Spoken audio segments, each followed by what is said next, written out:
Let's go ahead and do this. Whenever. Starting in, I'm going, motherfucker. I'm trying to. There you go. Adjusting my light a little bit. Hello, everybody. Welcome to the episode of the Charge Shot Gamescast. I am your host Ben, aka the Marvelous Iggy, and joining me is a man who I'm gonna murder in 1 week, Justin. Justin, hi. You will die in 7 days. And Are you gonna ring joining me? is the man. Are you gonna put a ring on it? I'm gonna rim job you. Oh. And joining me next Oh. is the man who I will murder in 3 days because he lives closer, Tyler. I'll be long gone in 3 days. You'll never catch me. I'm the Leonardo DiCaprio to your Tom Cruise. You mean Tom Hanks? Tom Yes. Hanks, I'm sorry. Yes, you did. Catch me if you can. I never saw that movie, but I remember. I the did. trailers Don't for they that. find each other in the end? So that was a bad metaphor. I never saw. What, Two what part mice of I crawl never into a saw bucket it? of cream. No, I wasn't spoiling it. I was asking. No, I don't care about spoilers, but I'm just saying I never saw it. I was asking Tyler because he made the reference, so I Oh. figured he knew. Yeah. Oh. Tom Cruise, these nuts. Anyways, we are the Charge Shot Gamescast. We are a weekly video game podcast dedicated to the games we've been playing and the news we've been reading. So, let's go ahead and go to Justin, who's going to explain to me in a 15-page essay why in the blue hell he's playing Metroid Other M.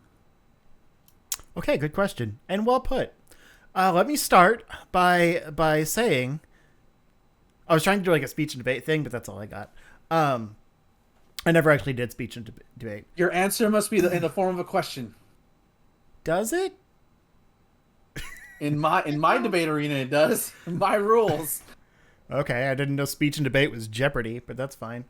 It's all a game show anyway. It's all life's a game show, buddy. Just get used to it. LeVar Burton surviving finally LeVar gets to host Burton. Jeopardy. Did you see that? Yeah. Yes. Yeah. You should be the He's permanent so host. cool. Good job. Good job, LeVar. Mr. Burton. So, yes, Other M. I am playing it to do a video on it. As I mentioned last week, and I think before that, I am basically doing a Metroid retrospective leading into Metroid Dread. But I have 2 months before, as of August, I have 2 months before Metroid Dread comes out in October. And I generally try to put out like one produced video a month. So I was trying to think of something like related to that I could do for August before I start the retrospective. So I decided to kind of do like a prelude to the full series retrospective by explaining how Other M just doesn't work as a Metroid game and what makes good Metroid game design. So not just yeah, I get it. Your Pro Controller is real cool. This is an audio podcast, bro. We're also we also live stream our podcast every Monday at twitch.tv/ZeroScore at 7 p.m. Central Standard Time. Join us live if you want to be on the fun. Yeah, Featuring set that up. Dante from the Devil May Cry series. I wish. I could just Photoshop a little Dante in the corner. Do it, please. Well, I need time next week. So much so we don't get in trouble by Capcom.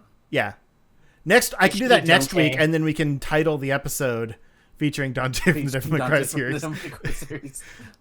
Anyway, so yeah, I want to kind of use it not just as a video to shit on Other M, although there will be a lot of that, because it's kind of hard to not do.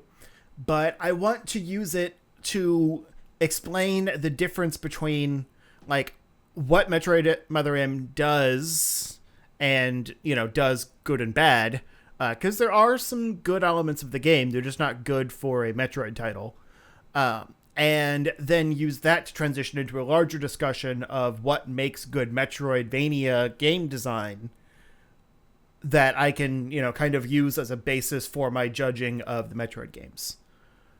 So there's a perfectly valid reason.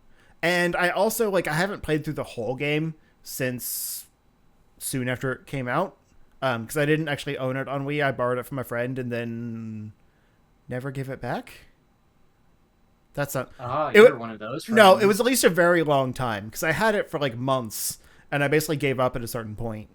I got to the end, but I didn't deal with Nightmare and the optional fights or whatever. Fantoon, I guess. Yeah. It might have Nightmare also. I don't remember. Anyway, I think it was just Fantoon as one of the secret bosses. yeah, I don't remember. But yeah, I didn't do that stuff, but like I got to the end of the game. Um, but then I ended up buying it used like years later. So I think I did give that copy back. It was just a long time later. Doesn't matter. So yeah, it's been a long time, and like I've dabbled in it a few times since, but like I get mad I didn't quit. So I found some like quality of life, what are essentially are mods online. It's called the Other M Maximum Edition, because the guy that made it is named Max, not like Triple X or anything.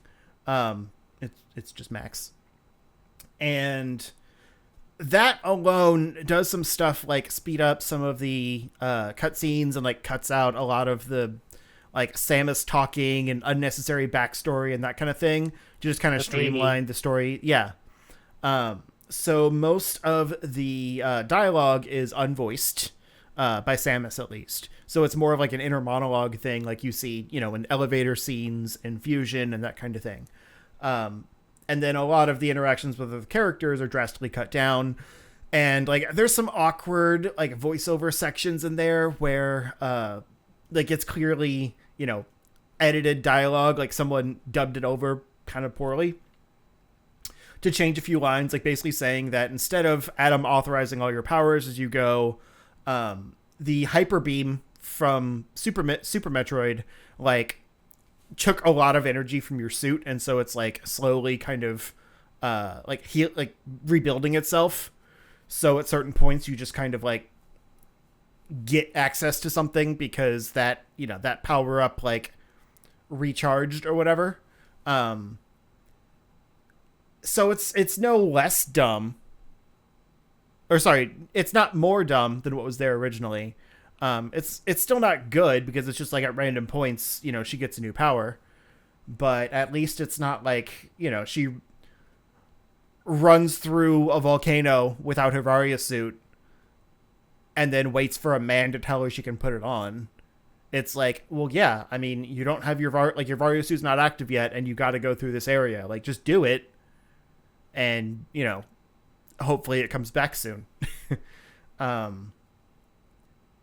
And then there's some like in the Dolphin, like the GameCube Wii emulator, they're called Gecko codes, which are essentially like cheat codes, but they're not like action replay or anything. They actually modify the game's code internally. And they allow for things like third-person missile use. And like the ability to use concentration at any time, which kind of offsets that whole thing of there being no ammo and health pickups or whatever. Like if you're in a bind, you can just, you know, concentrate all your health back. And I did a few other like just make the game easier to play things for me, like concentrate instantly. So you just hit the button and it fills it all back up like in an instant. Just because I don't want to deal with that kind of grind stuff. Like I don't enjoy the game enough as it is. I want to make it easier on me. Sure. But yeah, like honestly, just the ability to shoot missiles in third person, like it makes the game move better. Yeah. Because like if you're just trying to shoot a door or something like that that's in front of you, and like you don't have to go into first person. And then for a lot of combat encounters, it makes the missile a more viable, like, you know, combat mechanic. And even like the boss fights and stuff where it expects you to kind of, you know, go into first person, target a specific spot on them. Like you can still generally get away with using third person there because of the very generous auto aim systems in the game. So one kind of goofy thing is for some reason, like, I guess the way it triggers, you know, missile use in third person, you also technically have access to super missiles before you would normally get them. Wow.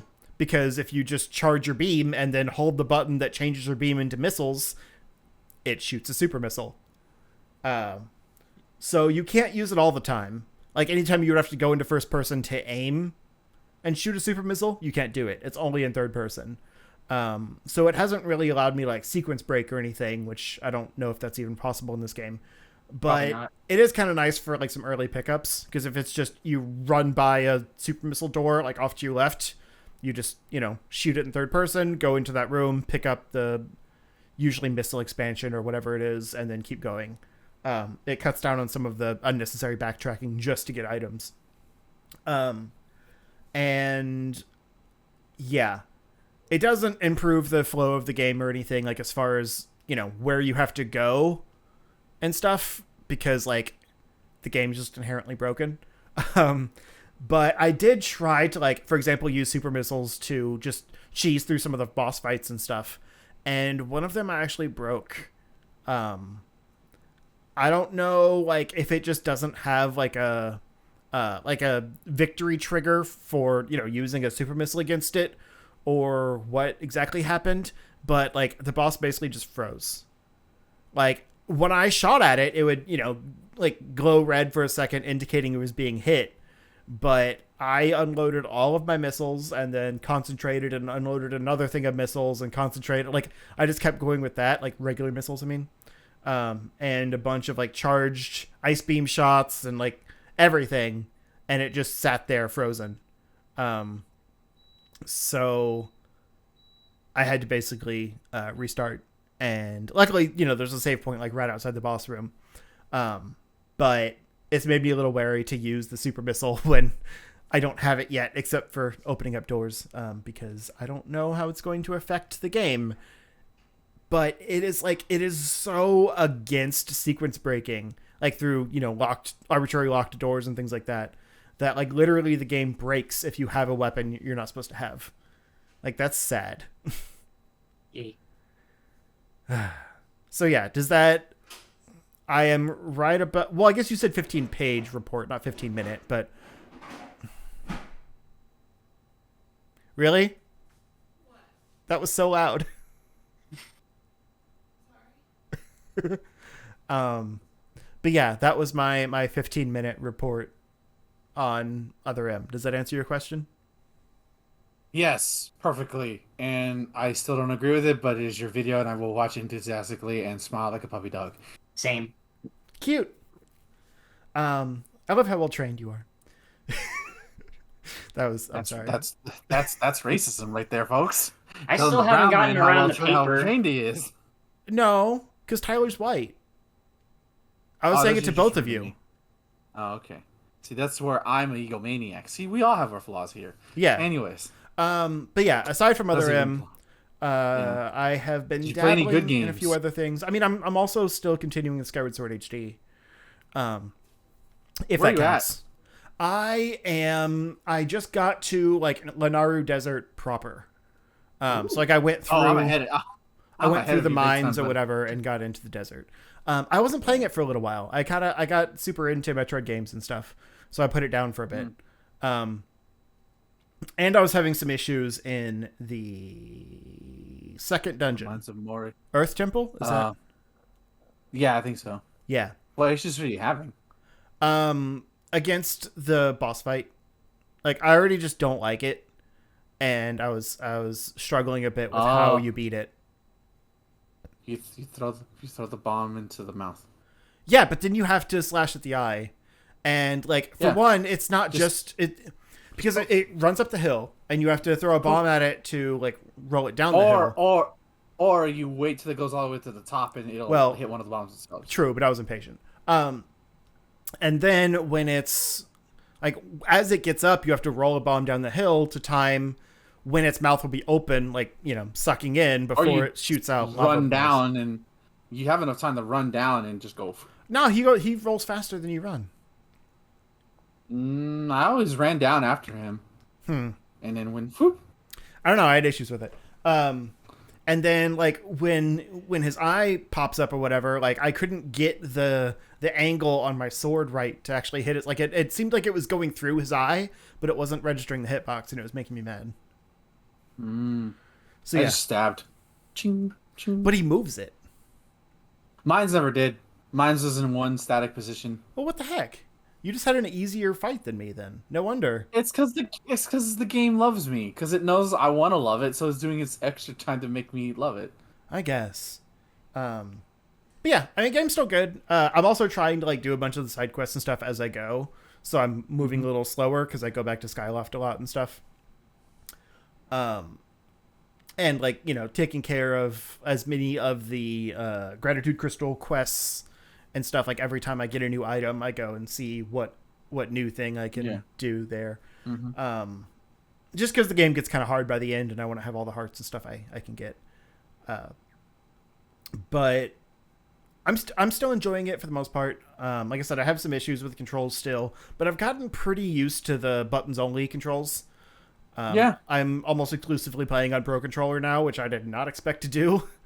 But it's the same problem I said last week. Like, if they had an option to do motion with your sword and then everything else buttons, I would love that control scheme. And I've seen other people complain about that same thing of, like, you know, how you can customize between motions and buttons. But I just kind of deal with the sword on the control stick. Like, it's not that bad. And in most cases, you can predict the direction you're going to have to slash quickly enough anyway. But there's a slight delay between like when you flick the stick and when your sword slashes. And so it can be kind of annoying on some of those enemies that constantly like switch their defense. Because you might like, you know, slash horizontally right as they switch. And then there's a bit of delay and you clang against their defense instead of hitting them. But it's fine. And that is actually pretty much it.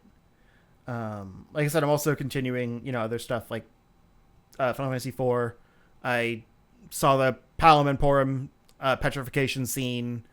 And then I'm almost done with another Metroid 2 remake, which I know I'm not supposed to talk about. And it's got some really cool things in there. Like, towards the end game, some of the areas you go through and stuff are just very visually unique. And, like, I dabbled a little bit in Samus Returns again, just to kind of compare the two maps and stuff. And I looked at some other people's comparison videos of, like, showing off how, like, the map is constructed in one versus the other compared to the original, and how much more faithful AM2R is. And so I'm kind of... I'm having a hard time forming my thoughts on that game because I just don't care about it as much. So I'm not trying to like steal other people's thoughts. I'm just trying to get some help with like the things I already know I want to say. So I say them educated instead of just like, I mean, I think this is closer to the original. I don't really know. Sure. But yeah, I don't remember if I had gotten there last time, but there's a part in AM2R where it's kind of the underwater section of this game, but before you get the gravity suit, there's some really cool puzzle sections where you basically have to like bomb or missile or whatever these little like kind of electric balls, and you move them across whatever screen you're on to kind of navigate like various obstacle courses, or, you know, just a few platforms or whatever past enemies and stuff, and get them into these like electrical nodes kind of that get activated when they meet contact with the ball, and that'll open up whatever like locked door you have in front of you, or, you know, some kind of mechanism.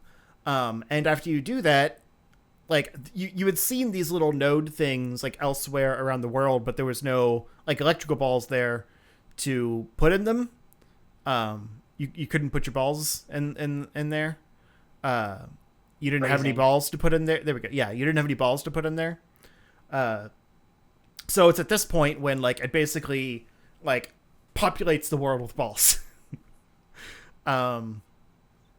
So there's like kind of a little like shortcut system in this area that like will shoot you to like kind of fast travel spots in other parts. And there's like basically one per kind of, you know, area, or like planetoid or whatever you want to call it. And generally close to those teleporter spots, you can like screw attack through a wall to get back to the main area you've already been to, and you'll find some kind of, you know, node that you need to activate to get to a place that was probably bugging you the whole game that you couldn't get to. And so it's like, it's a really satisfying way to do the backtracking, because while you're there, obviously you're going to clear out all the other stuff and you have pretty much every item at this point. So it's just a really nice, clean way to, tie up all the loose items that you've left across the map without having to do a ton of backtracking. And it's definitely the best part of the game. And Samus Returns has the Digger Knot, which is a great boss fight, but it doesn't have anything like this part of AM2R. That's kind of a section that makes me realize why this guy was picked up by Moon Studios, because it feels like something. It feels more like kind of a puzzle platforming section that you'd find in Ori, than it does in a Metroid game, and that's not a bad thing. I would love more of this stuff rather than combat gauntlets. But yeah, it was very cool and unique. But I think I'll stop there. Okay, Tyler, what have you been up to, my guy?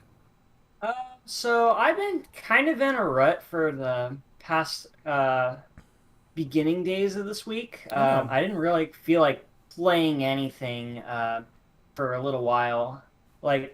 In between editing the Tire Shoes reviews video that I'm working on and all this other stuff, working stuff, I just haven't been really in a mood to play a whole lot. Then a few days ago, a random question popped into my mind. What are the guys' favorite evolutions? Their favorite Eevee evolution from Pokemon. And so I asked them on our private Discord, and they gave me their different answers, and I'm like, oh, cool. I think I might use this as a basis to play Pokemon again. So I looked through my emulators on my computer and stuff, and on a whim, I just decided to boot up Pokemon Platinum, and just make my entire team based off of all of Eevee's evolutions. So there's a bit of workarounds for it. Obviously, the game doesn't start you off with Eevee at all. I had to put in a few action replay codes to get the ideal team and several other items that I might need. The first thing I changed was when the Professor Rowan lets you pick your very first Pokemon, transform Turtwig into an Eevee.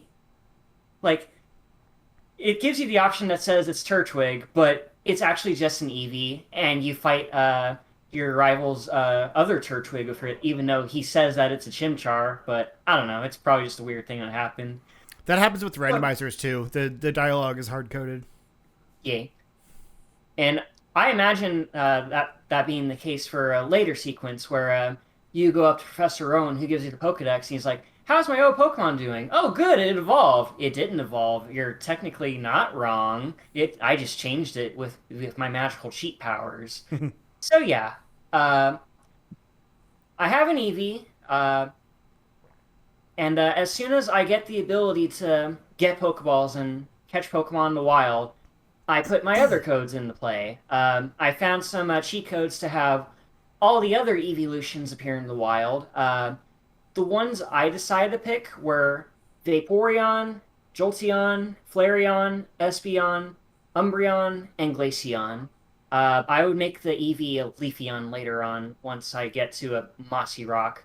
So the other code that I put in is 100% catch rate, because I'm pretty sure all these evolutions have an absurdly high catch rate, even if you have them at low health. Also, yes. I hate catching Pokemon in general. Me too. Just catching them in one clean shot just makes things way easier on the run. And seeing as how they're level 2 or 3 anyway, I feel like it kind of balances out. They don't learn their elemental moves until level 15, so I think it's more or less balanced. What kind of breaks it, though, is the last code I put in, which made me get 99 of every single TM and HM. Oh, jeez. But yeah, I taught all the evolutions their big moves, and I named them all after Marvel superheroes. Vaporeon is Namor, Jolteon is Thor, Flareon is Nova, Espeon is Doctor Strange, Umbreon is Black Panther, Glaceon is Iceman, and Leafeon is Groot. But I can only have 6 of these on my party, so I made the decision to switch them out for whatever situations are necessary. like if I'm going up against the Rock Gym leader, I know to not have Jolteon on the party, so I just switch him out and swap him out for Leafeon or something because he's strong against them. So yeah, I'm doing pretty well. I've gotten 2 badges so far, and I am currently training up to fight against Fantane, I think her name is, the Ghost Gym leader, who the first time I played through Platinum gave me a whole bunch of shit because I was not properly leveled. And yeah, um, as for the team stats, basically the rundown is Flareon and Leafeon are going to be the main physical sweepers. Uh, Glaceon and Espeon are going to be the main special attackers. Jolteon is a secondary special attacker that focuses on speed. Vaporeon is good for as an HP sponge, as well as other special attacks, which include water and ice for diversity. And am I forgetting anybody? I don't think so. Oh yeah, Umbreon is going to be the tank because it cannot hit for beans, unfortunately. Uh, my plan for Umbreon is to basically teach it a whole bunch of disrupting moves, like Toxic and Confuse Ray. So it'll be really good when I get into double battles, which Gen 4 definitely has in spades. So yeah, I've been having fun playing through that again. Platinum in general, because I cannot go back to Vanilla Diamond and Pearl because of how slow and poorly optimized those games are in comparison. Mm-hmm. Yeah, Platinum does fix a lot of those issues, but it's still Gen 4 at its core, so it's not black and white, that's for sure. Yeah. Aside from that, I've finally got around to start playing the PS5 upgrade for Final Fantasy VII. Hmm. Yeah, I've been having fun getting into that game again. It looks cleaner. The frame rate is more consistent. Load times are quicker. It's just fun to play, man. Like, especially I gotten up to the end of Chapter 3 after doing all the side quests in the Sector 7 slums. And just fighting shit in that game is super fun. Like, especially with Tifa and Cloud, because with my Devil May Care playstyle of action games, I can just go hambo on these things and just have a good time. So yeah, been having fun playing that game again. I really haven't been doing much else, honestly. Okay, thank you very much. So I have been. I'm only gonna talk about 3 games this week. And first off is Skyward Sword, because I'll be shortly. I've largely been playing it in handheld mode, and and I've really gotten used to the button only controls. It's really nice. It's not perfect, but it's just nice to be able to, especially on my days off, when I don't have to get up super early, just to wake up, play Skyward Sword for a bit, and it looks so beautiful. But I have played it on in docked mode, and God, that's just the way those colors just pop, especially in the Linearium mining facility with all the blues and the golds. It's such a good game. I still don't like how I just don't like how it's over padded, but that's another discussion entirely. Yeah. I just did the first Silent Realm, so that's like you tell you how far I am.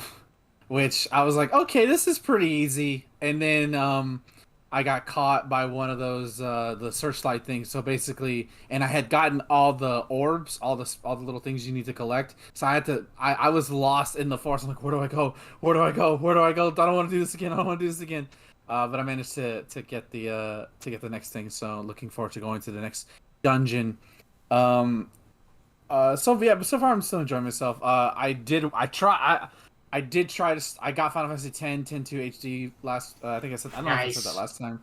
I haven't started it yet, but I think at some point I will. Just maybe play it casually every now and then. But the big game, pretty much, I've played that like has got me really excited. And I didn't have a chance to play it today. Is Chris Tales, which came out on a lot of things, but it was part of Game Pass. And I know some people are divisive about it, considering what it is, but basically, you play as Chris, and it's a JRPG. I think what attracted me to it is the fact that it has a it's stained glass kind of visual design in terms of its aesthetics, and I fell in love with that. But it's a turn-based RPG, which is again, I told this to Justin on our live stream. I don't know if we were on live or not, but it feels weird playing like a classic RPG on an Xbox console. It's just like this is weird, but I'll fine. You're letting me play the game through Game Pass, so it's cool. It's classic. There's no extra turns or anything like that.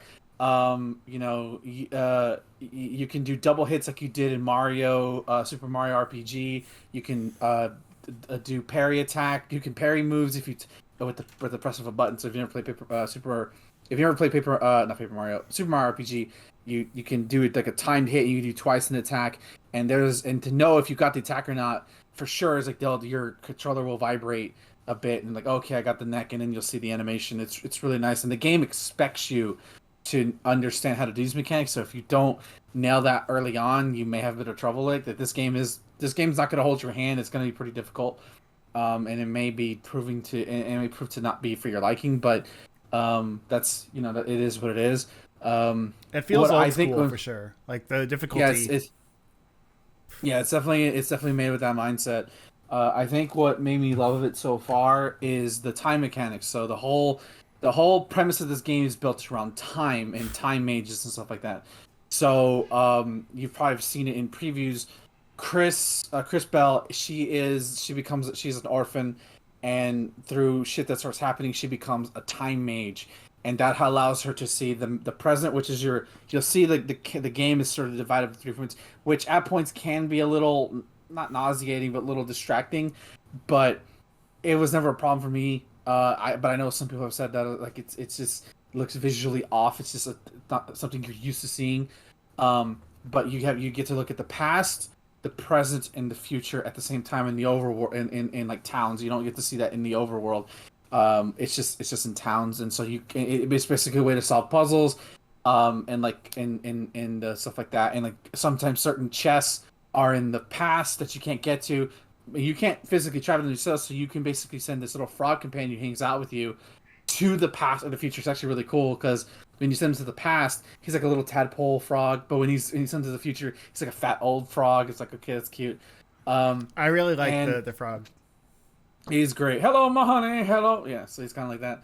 But what really makes it cool is how they infuse time with the battle system, and they show it really early on. I'm glad they tell you this because it encourages me to experiment. So, a character name of Christopher, he's like it's like in the first tutorial battle you get. He basically can his default attack is a water bubble attack, and one of the attacks you hit with it is it's a status called rust. It's like it starts rusting. It's like, okay, what does that mean? If you use the Chris Powell's powers to basically send them to the future, it makes them stronger, which so sometimes that's the danger when sending them to the future, it may be stronger. But all that armor that they had has now basically rusted away, so their defense is like zilch. So you can basically you can basically wail on them like they're nothing, and it's like that's such a cool way to play. Like that's the gimmick, and I think that's a cool way to play because now it has me thinking, what this with this, and the game shows you another instance where you get the third party member, and he's also time mage, and he has these things called Yuka you can't something, and they're poison based. So if you throw a poison supplement on this into the right, so if the enemies are to your right. That if the enemies into your right, they're gonna always go to the future. The enemies to the back, they're always gonna pass. So you're always kind of fight unless it's like you're pretty much always fighting in a pincer formation. So just get really used to that. Sometimes it's on one side, but most part you're gonna be fighting in a pincer formation. So you have one enemy's side will only go to the future. One side will go to the past. If you throw these roots at the side that lands in the future, if you land on them, it'll eventually start doing poison damage, but not immediately. But then immediately after the next turn, you use Chris Bell's powers. It's like the poison hitting him all at once. So it's pretty much an instant kill. It doesn't work with all enemies. Some enemies are immune, so it's not going to work everything. But I just thought that idea was cool.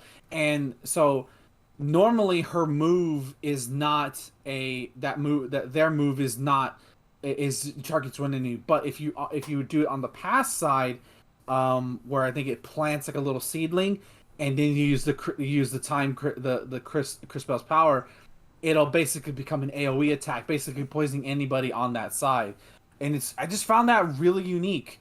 And it felt like it was engaging. It felt like I had to pay attention to what I was doing. And sometimes, like, I talked about Brave Default, how it didn't really satisfy me. I felt like I was kind of like on autopilot most of the time. Versus here, I have to be engaged. I have to see what's going on. I can't just look away, put my controller down. I have to know what's going on, and I think that's pivotal.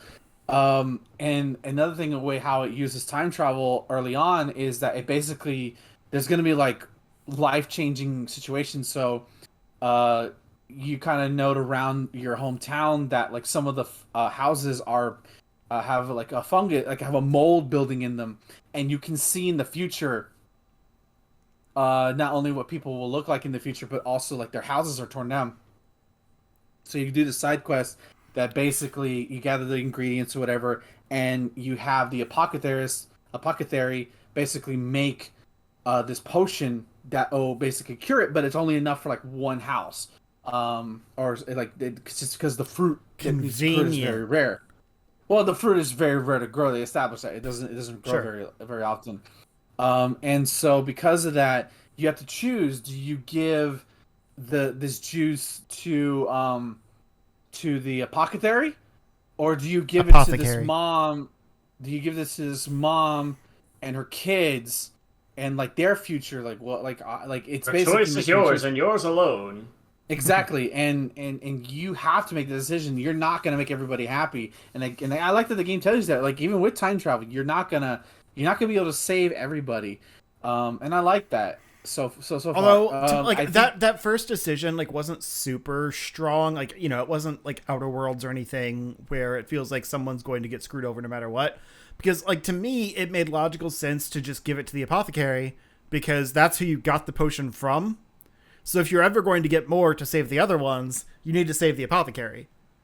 Whereas, like, we don't know if you time travel to the future. I mean, like, how do you know that the people, that the mother and then that child, because she has a young baby, how do you know that child doesn't become a pivotal player in the game later that changes something? You don't know, and you kind of have to make the decision without knowing. Well, sure, but I'm just saying, like, one of those, you have the chance to make more potion. The other, the apothecary is gone. Well, you're talking about from a logical standpoint. I'm thinking it from an emotional standpoint. Logically, it'd be right to help this apothecary, but also, like, how can I not help this woman who has her two kids to think about? How do I not try to help them? And to me, it was a moral dilemma because, like, I felt bad that I couldn't help them both. Like, there's no guarantee to the apothecary because he said the fruit that they need is very rare. It doesn't grow often, it doesn't grow often. So, like, yeah, I could help her, and that'll probably help other people, but that's fucking them over. So it's to me, I found that like a not immediate need over future decision. need. You have a known quantity, and again, it is logic over emotion, but I also can't unhear Pocket Fairy, so I'm having a hard time taking your argument seriously.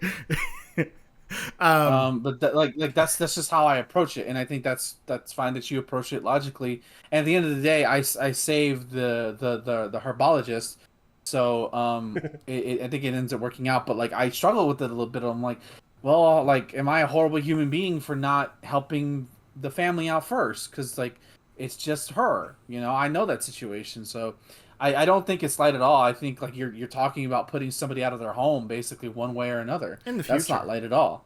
Right, but you can see the future. It's not something where like we can just shrug it off like, oh, the next person's thinking it. You as Chris Bell actively see that outcome, and I didn't want.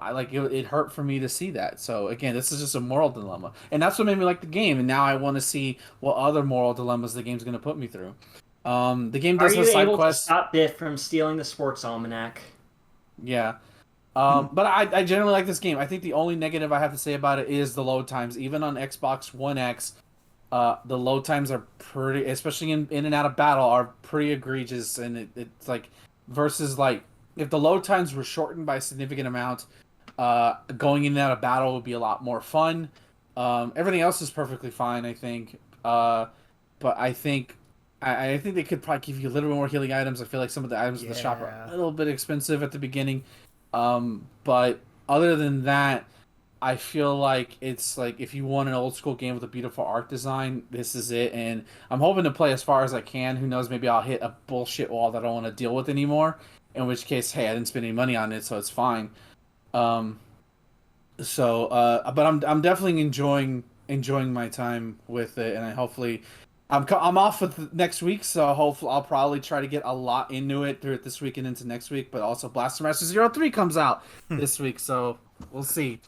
Um, Besides that, before we did a horrible podcast prior to this episode, prior to this recording, I finally managed to get the Streets of Rage for Mr. X Nightmare DLC. They tried to Yes. have it out by Friday. Unfortunately, I guess whatever happened with Nintendo, it just didn't go. The authorization just didn't go through to launch it.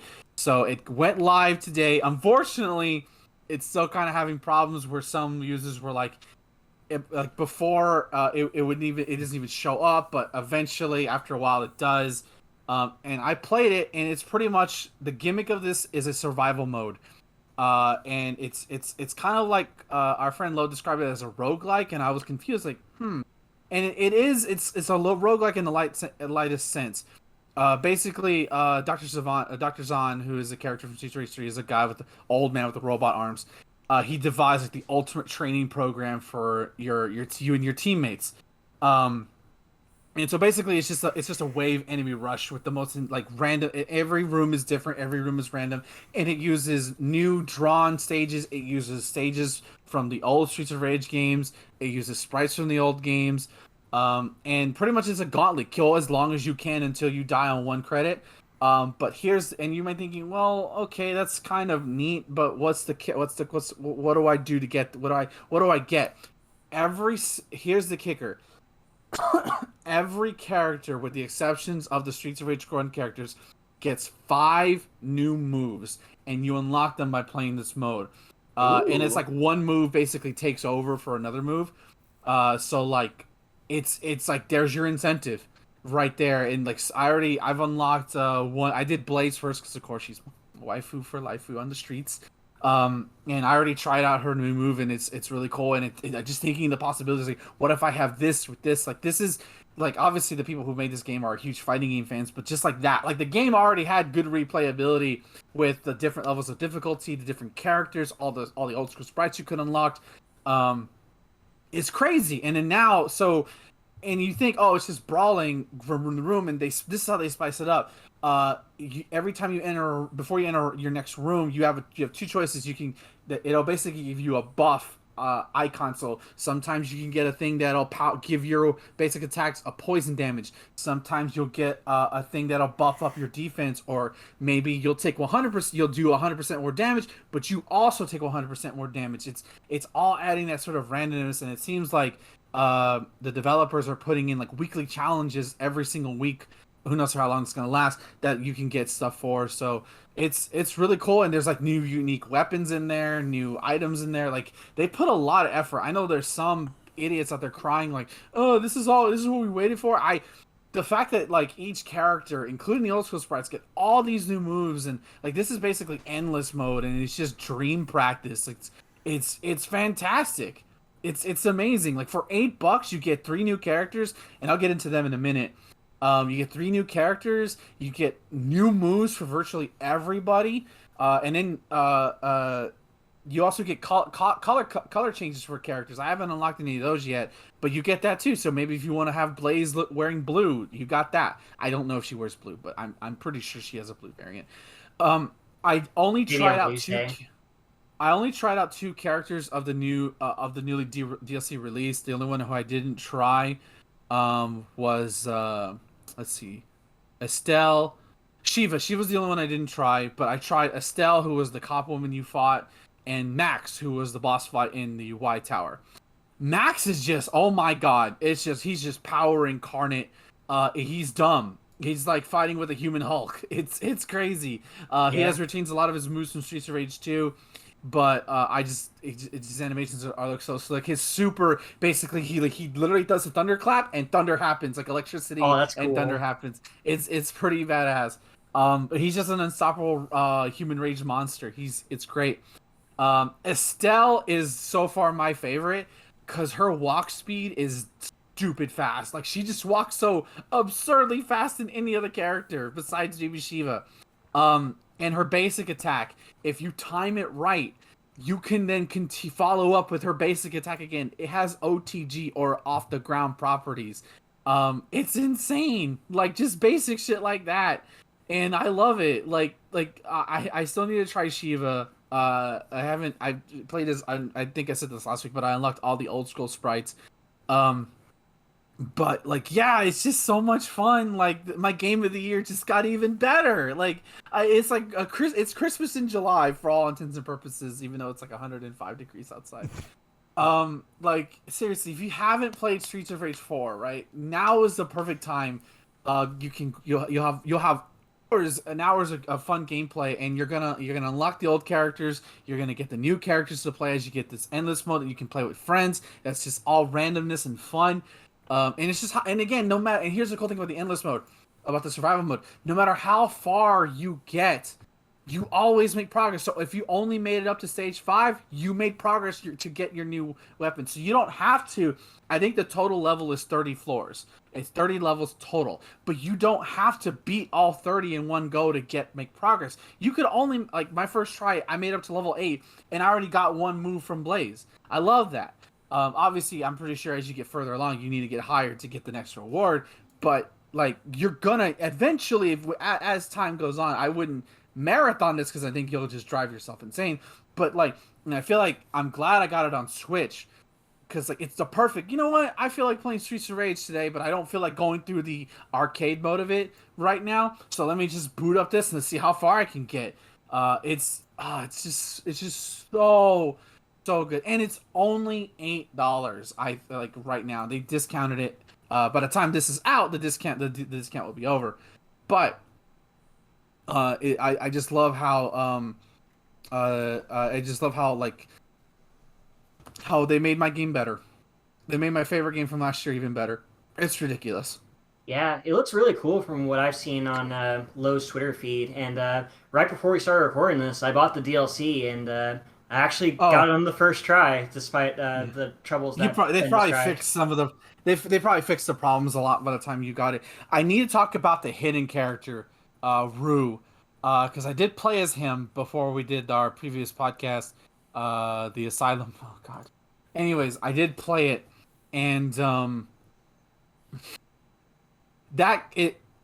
Rue is the most overpowered character in the game. Literally, if you want a high combo score, you pick Rue. Multi hits for days.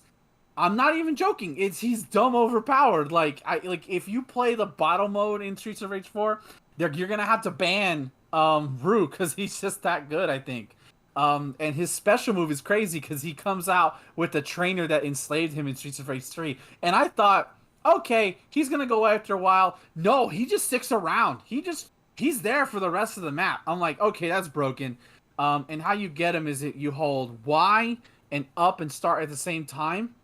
And you won't hear anything, unfortunately. But once you do that, release all 3 buttons at the same time, go to story mode, play the first level, beat it, and then Rue will be unlocked permanently. So whenever you boot up the game, he's right there. That's right. So yeah, Rue is, oh my God. I kind of want to do a Mania Plus run with Rue and to see how far I can get.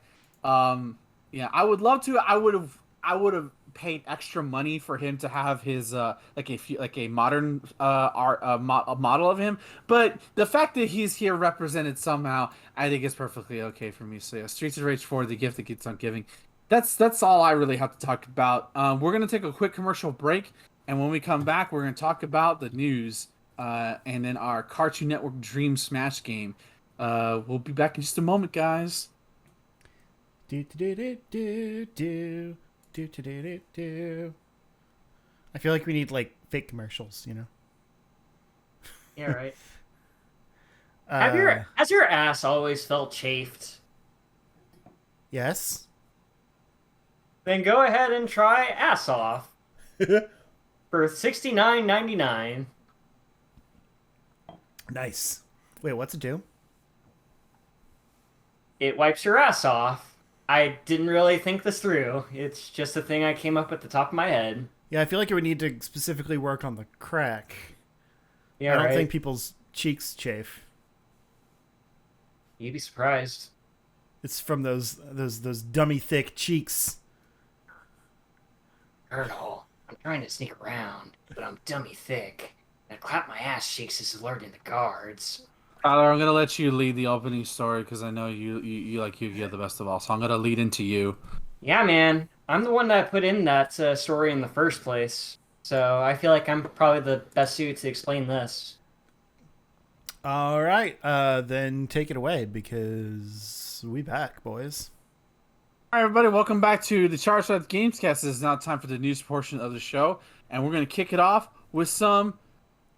And Tyler, this is where you enter the Yu-Gi-Oh sound effect. Tyler, take it away for we got some new Yu-Gi-Oh games coming out. So, last Tuesday, at the time of this recording, Konami released a mini direct of sorts, pretty much announcing all the new Yu-Gi-Oh products that they have coming out within the future span of time. First up, they announced.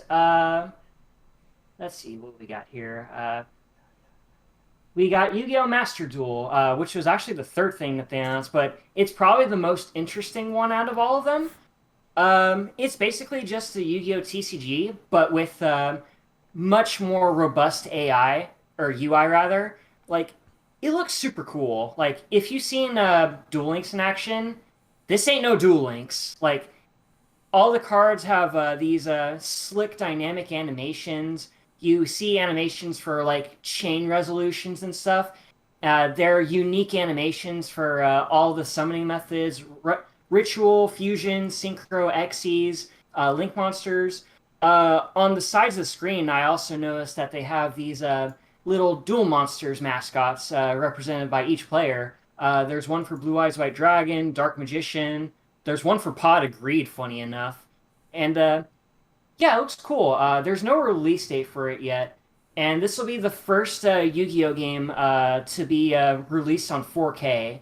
And it'll be coming out on PlayStation 5, PlayStation 4, Xbox Series X and S, Xbox One, Nintendo Switch, Steam, iOS, and Android. Uh, This let's looks see. great. I think. Like I didn't really care about the others, but like the idea of a super complete and like graphically polished Yu-Gi-Oh game has me really excited because the one thing I've wanted like in any of them really is a more like dynamic look at the monsters like when they're summoned and stuff. Like I think a few of the DS games had like kind of a flat little like 3D animated model Yeah. that like pops up on top of the card when you summon it, and it just kind of sits there like lightly animated like the Pokemon games. And like that's the best we've gotten. Like since then, it seems like they've taken a step back. Actually, I would argue the best of that is the PS2 game Duels of the Roses, but that was a bit of a weird take on the Well, yeah, card that's game. not a traditional Yu-Gi-Oh game. No, it's not. I'm talking It's like the card closest game we'll get, wise. though. That's the best we've Yeah. gotten. Yeah. So yeah, that looks pretty cool. I'm excited for that. Hopefully you guys will pick it up as well.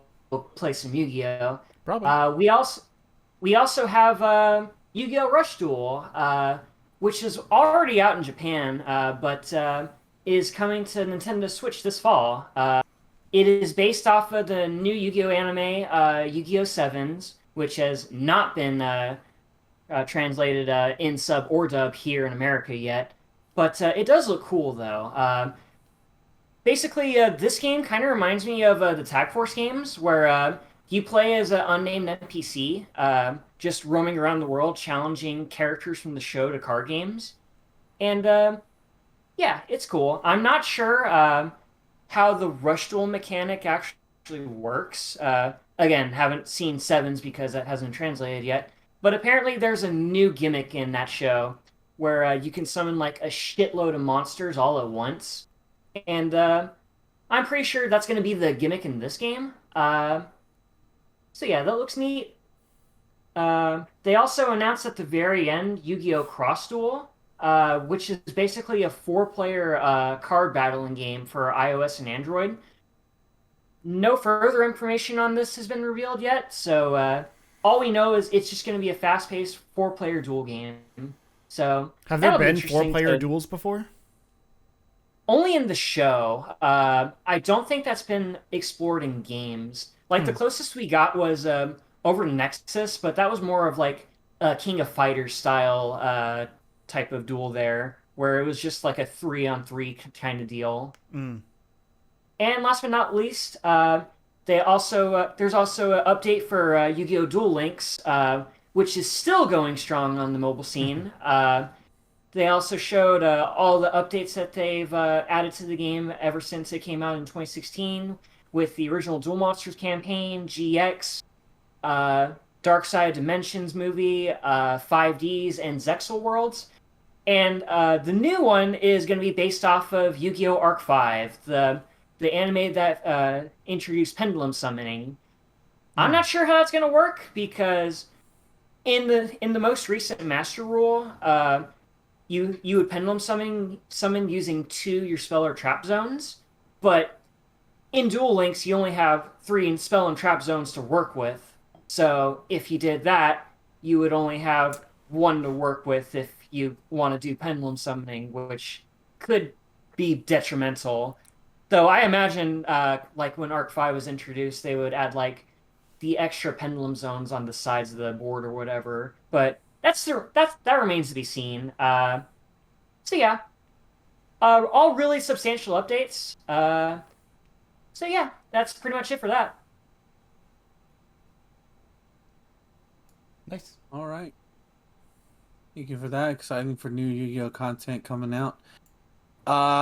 Speaking of new content coming out for something that's relatively old, Injustice: Gods Among Us is getting an animated movie. Sus. Courtesy. No, stop. No. I will fire you. Anyways, Injustice: Gods Among Us has officially been announced. This is not, and for those of you who may be wondering, well, wait a minute, can I just play the game? No, because this is actually based on the graphic novel or digital first comic book series that came out a little after when the game initially launched, and basically takes chronicles the first year of Injustice, basically before. Whereas the game is pretty much 5 years after the events of the death of Lois Lane. Spoilers. Sorry, it came out in 2013. You probably know that Lois Lane gets killed by the Joker. DC has revealed the cast for its upcoming Justice God Among Us animated movie alongside the first announcement released this fall.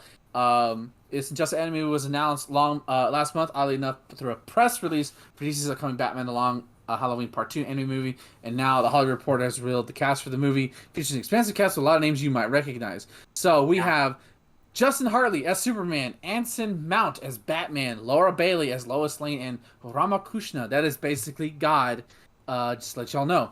Zach Callison as Damian Wayne and Jimmy Olsen.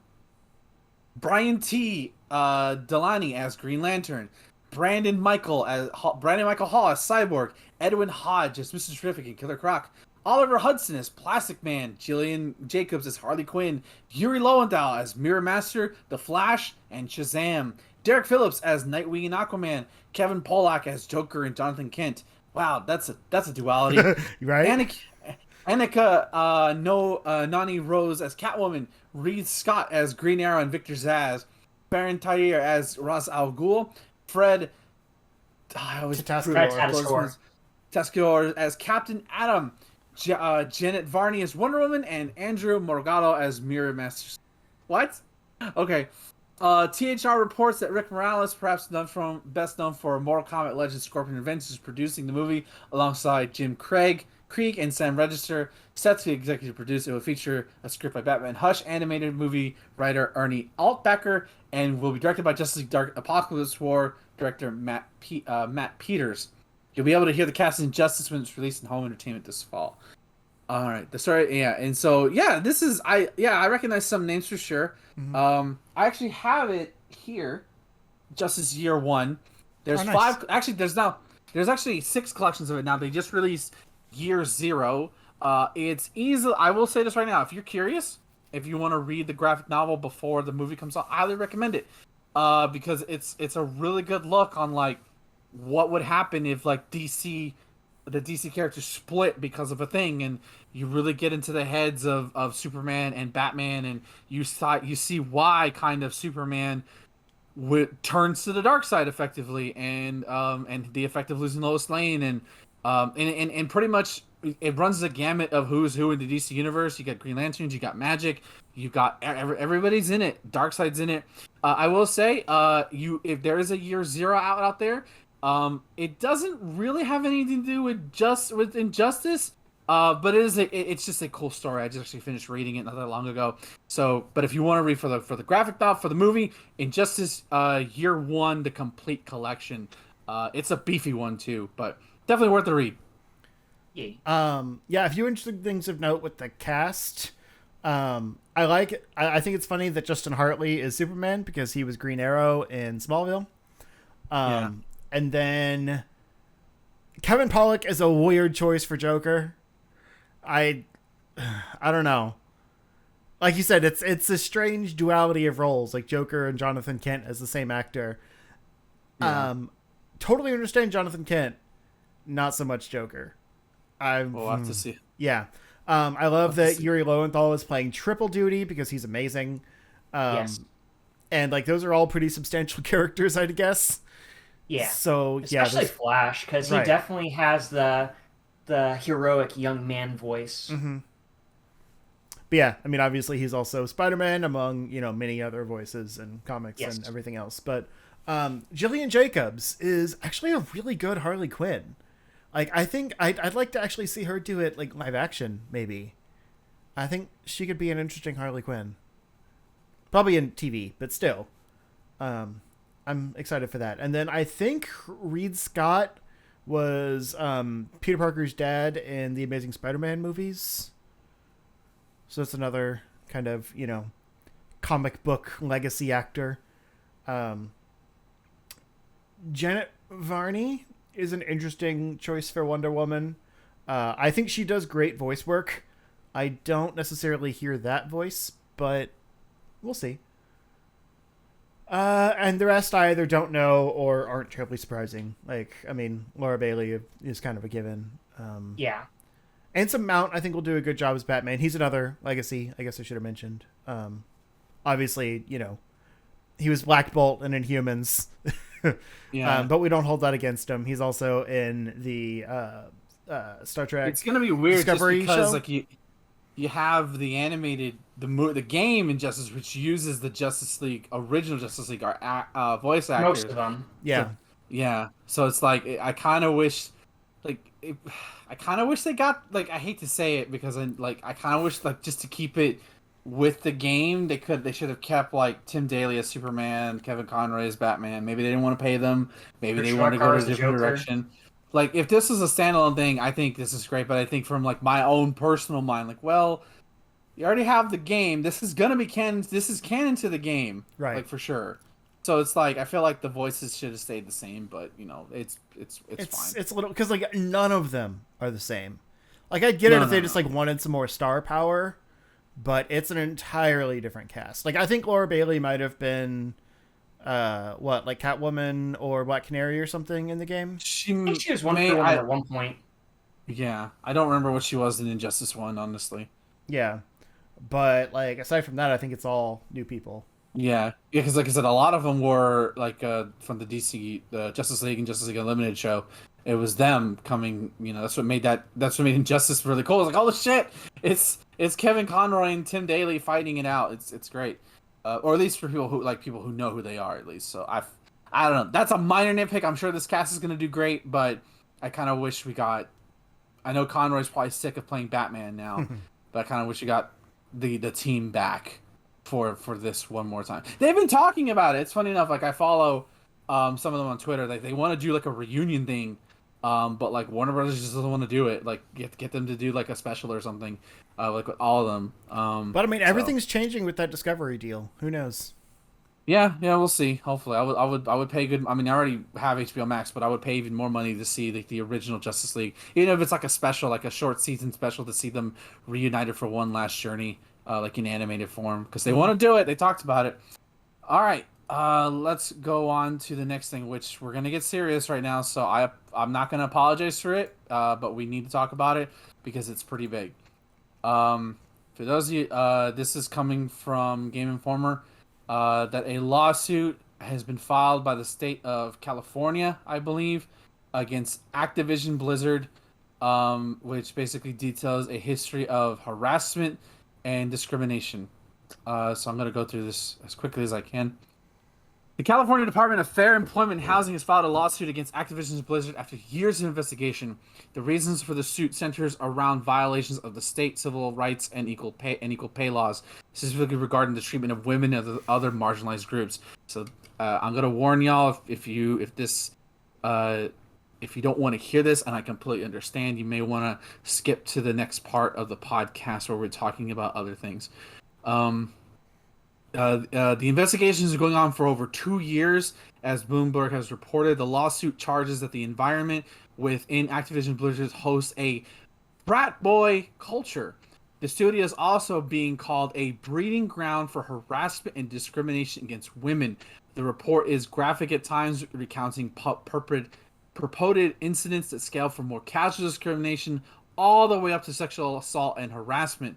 The lawsuit goes so far as to state that certain actions led to suicide or one developer following a trip with her supervisor. As detailed in the lawsuit documents found, and there's a link there if you choose to go there in the Game Informer article.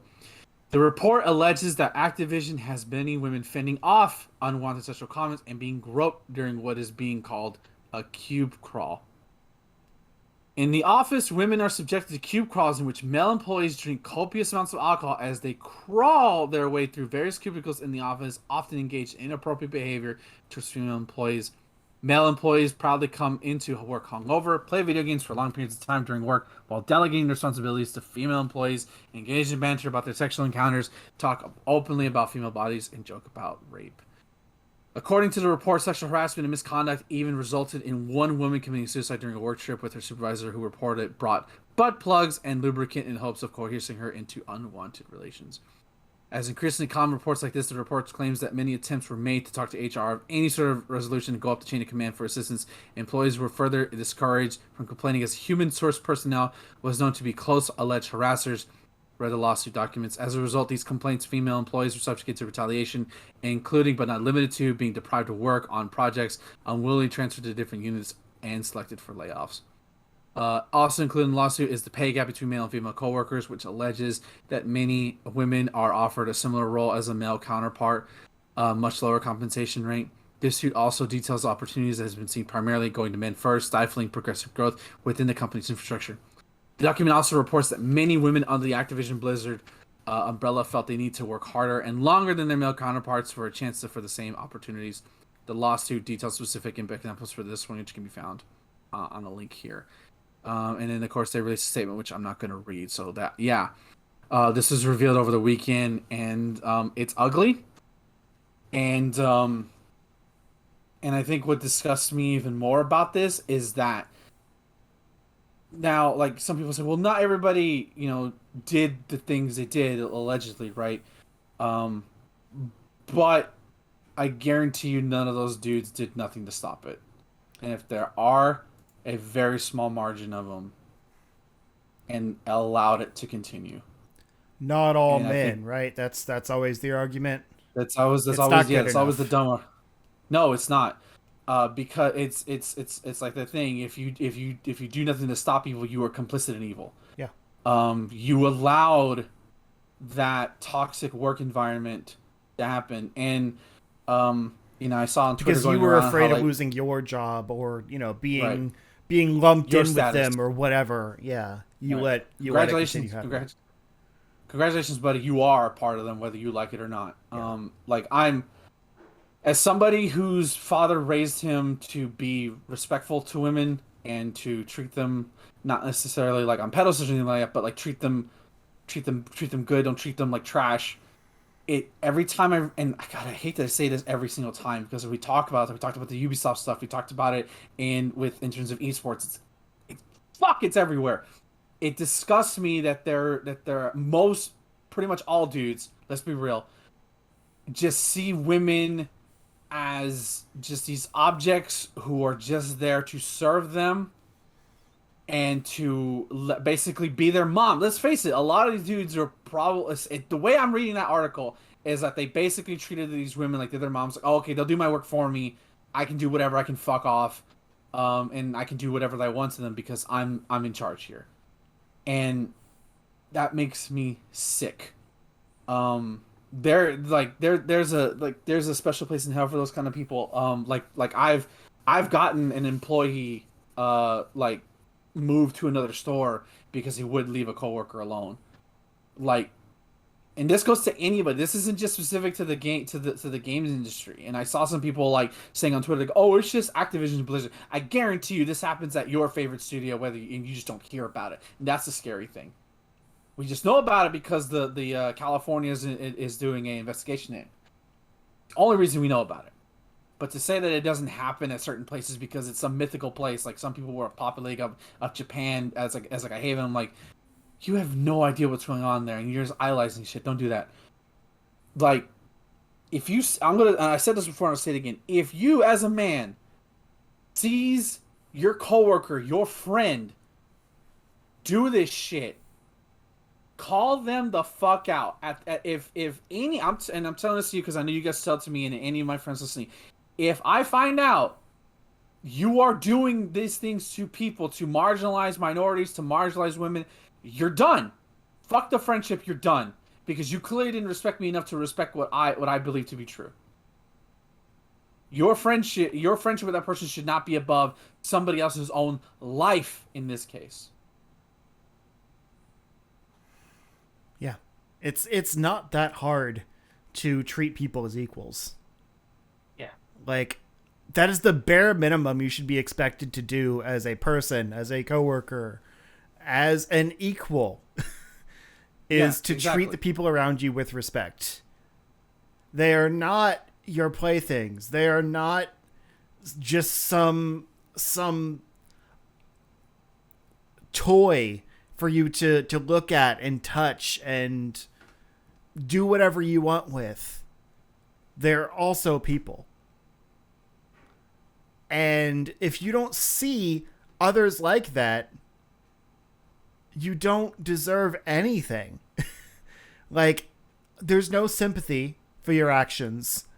There's no pity for the repercussions that you deserve and probably aren't receiving. Like, you can't defend that. And whatever I honestly did not read Activision's statement about this because I'm sure it's bullshit. Yeah, it's not corporate. Don't. It's not worth it. It's corporate. Right.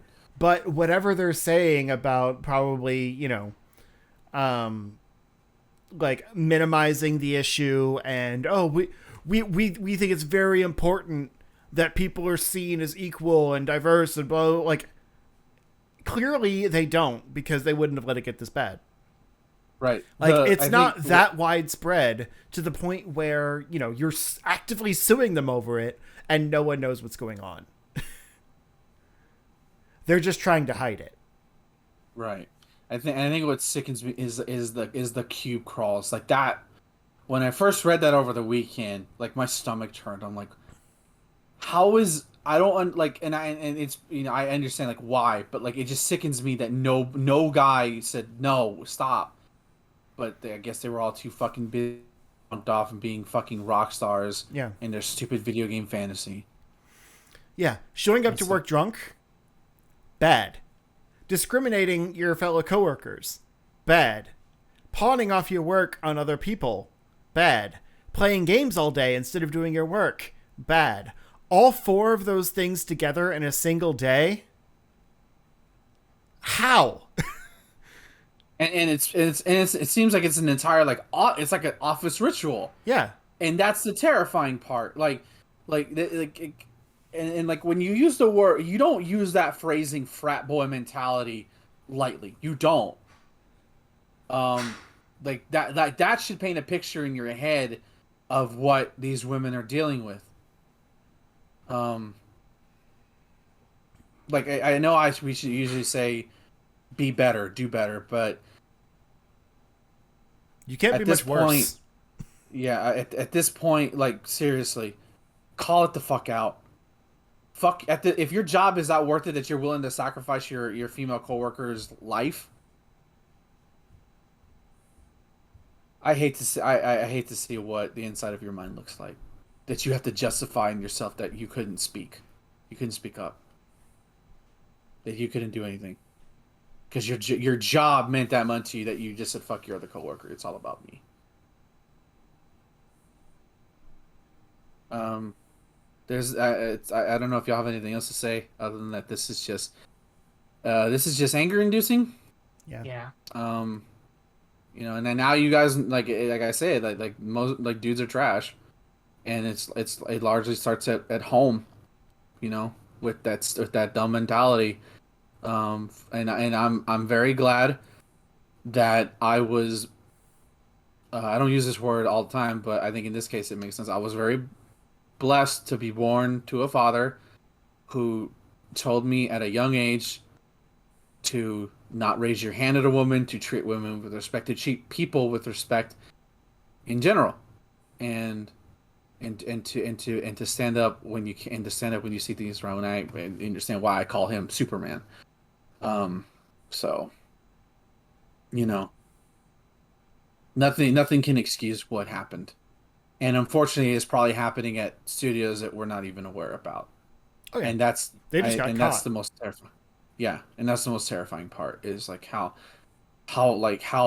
that's a nest that needs to be uncovered. Like everybody, I don't even know how you root it out, because it's a whole company that's doing it, that perpetrated it. How do you root that out? You can't just say fire them, because obviously the leads didn't give a shit about it. HR didn't give a shit about it. Like, you literally have to tear everybody out. Everybody has to go. I mean, Ubisoft was caught a year ago, and they haven't approved. Right, exactly. And I apologize if this is abrupt, but I'm gonna say this. This is kind of in because just going forward, we will not be covering anything Blizzard or Activision for the forever. They're done. I don't want to talk about their games. I don't want to bring up anything because, as far as I'm aware, that company is gone. I've obviously never been an Activision or Blizzard fan. I know Justin is. I'm not sure about Tyler, unfortunately, but Not really. as per this website, there will be no coverage for them because they do not deserve coverage. And I understand that's very much a hallowed thing to do, but to me, if there's one thing there's not much I can do in this situation other than to deny them my own money and to deny them any kind of coverage that they feel like they are entitled to. The fact that this news all came out and they announced a huge Crash game collection to try to drown out the media is just they know exactly what they're doing. And that kind of thing is the way you bury bad press. So giving them any kind of news still puts them in the spotlight, positive or negative, and they don't deserve that. So I totally understand what you're saying. Yeah, so again, if I'm not I'm not gonna go to Justin's stream if he wants to play Diablo 2. I'm not gonna go after people who are gonna play. I'm not gonna. That's too much. You do what you do. You already whatever. But it's we're not gonna cover unless it's pertaining to this lawsuit specifically. There will be no coverage on their games or news related stuff. They're done.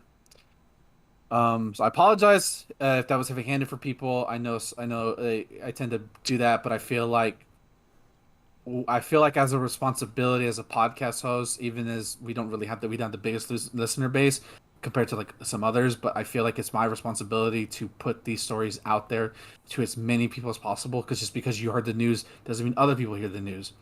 So I just feel like we need to use that voice as a force for good versus ignoring it, because I know some podcasts are ignoring it. I'm not gonna, no reason to throw shade at anybody, but I'm not gonna do that. Stomach churning. That's really all that needs to be said. Any last words, guys, before we move on to some lighthearted stuff? All right. No. Let's move on to some things, as apparently we have a live action Pokemon series in development. Netflix is working coordination with Netflix and headed up by Lucifer's Joe Henderson. This is according to Variety. Henderson is slated to write and executive produce the live action adaptation. He's currently co-running Lucifer. Reports saying that the series aiming to replicate Detective Pikachu, the one that's starring Ryan Reynolds and Justice Smith. And it's Henderson, previous known. Yeah, pretty much it's like they're doing it, and they want to replicate the style. The article's kind of like a little there, but that's kind of bold. Yeah. Well, especially considering like that was an expensive movie that did not make its money back. So they're not going to have that budget, and they're wanting to maintain that look. Like, the Pokemon are the most expensive part of it. Yeah. I don't know how that's going to look good, you know? Yeah, it's probably not. Unless they change, they probably won't have the same animation style. I think what maintains that feel, I think they want, if they can try to maintain that feeling of like they like maybe change the obviously the budget's not gonna be as big. They'll probably change the animation to where like maybe they look a little more cartoony. Mm-hmm. You know, they won't take as much time to animate. But kind of that gritty lived in world. Yeah, they probably won't have that. Maybe more cartoony aesthetic. Then again, with reports coming out that Netflix doesn't really pay its animators that well, who knows how this is even gonna go. But I mean, I'd be down for this just because like I really like Detective Pikachu. It did a good job of capturing the world that they live in, but without being constrained to the video games that you're so used to. Mm-hmm. I like the idea of telling stories in that world without just like having, you know, a trainer going to each gym. Yeah. Like see other people in the world and like what they're up to, like how Pokemon just, you know, take like our slaves in the workplace, probably. Like, you know, how they have like Machokes like helping in construction and moving crews and stuff like that. Yeah. I want to see more of that, and maybe even tackle some of those like heavier topics of, you know, Pokemon labor laws and that kind of thing. Yeah, I would like to see like a day in the life of a Pokemon breeder. Like, what are those people's lives like? You know, like how or the daycare. Like, what's it like running a daycare full of baby Pokemon that turned into huge monsters? Yeah, exactly. Like, I would like to see that. Like, I think. I remember, like, you know, you used to look at Pokemon, like, just through the anime and through the game, and, like, how could you turn Pokemon to a show or to a movie? And I think Detective Pikachu really opened that up, where, like, no, there's a whole, like, there's, like, different, like how does the sea captain in the Pokemon world work? What's it like working Pokemon on a cruise ship? Or, like you could do, here's my pitch, Pokemon work a hotel. Like, it's just the one guy and all his workers are Pokemon, and they manage this big hotel in one of the big cities like Saffron or like any of the other 8 big cities in the other regions, you know. I think that would be interesting. Or probably like Undercover Boss, where they have like a Pokemon in disguise as like a human worker and like different jobs or something. No, Ditto. That would be even better. That'd be kind of funny, actually. Yeah. Yeah, no details on this, but like the fact that they're even talking about it, I think that says a lot. Yeah, that's cool. All right. I'd watch it. So let's go into this one. This is actually pretty cool. I mean, it's not cool because the Olympics are disgusting for even happening this year. But you know, I'm not going to dwell too much on that. I just need to state that. I think I have to state that. The opening I was really confused because the opening ceremony happened, but I thought the games had already started because I kept seeing results. I'm like, wait, hold on, what's going on? So the Olympics officially kicked off in Tokyo, and they had the opening ceremony, which is like that was always my favorite part of the Olympic Games. You know, you see all the country's flags, and you know it's a really cool ceremony. Like as a person who likes sports, I like the ceremony part. It's so cool, like the pageantry. Not so this year, but there was a reason for nerds to tune in because they played some video game music for each different country that came out. So this is coming from, I guess, Shaq News. So during thanks to COVID, the Olympics were postponed to this year. Now the vaccinations have begun spreading throughout the globe. Olympic ceremonies are being restarted, even though Japan's only like 11% vaccinated. Despite the belated start to the festivities, Japan was ready to present a lavish opening ceremony for viewers around the world. As is custom during ceremonies, the traditional Parade of Nations celebrates the athletes from each participating country. In a fun twist, this year's Parade of Nations featured various selections of video game music to accompany the various national teams as they marched through the Olympic Stadium in Tokyo, carrying flags and placards. The musical accompaniment in the parade included multiple tracks of video games, tunes that were written in Japan. We compiling the list. So they played Dragon Quest's three, the iconic theme. Dun, dun, dun, dun, dun, dun, dun. They played the Victory Fanfare for Final Fantasy. They played a song from Tales of Zestiria. They played Proof of a Hero, which that one I actually my aunt was watching it, and I walked by the TV. I'm like, why the fuck do I hear Proof of a Hero? Did I leave my Switch on? And I'm like, they're playing at the Olympics, and like I had to tell her what's going on. They played the Kingdom Hearts Olympic Coliseum, which that's fitting. They played Frog's theme, Chrono Trigger, which is like the God, Jesus Christ, that got me so good. They played some Ace Combat, Monster Hunter 4 music. We got Robo's theme. They played Starlight Zone from Sonic the Hedgehog. This was all like Japanese produced music, and I did not realize that Sonic the Hedgehog music was from Japanese sound studio. They're actually composed by a Japanese pop band when they were making Sonic 1. Huh. Of course, they had the Final Fantasy, the dun, so like that's like the final. They played the Final Fantasy national anthem at the Olympics. So they played Brave New Stage of History from Soul Calibur.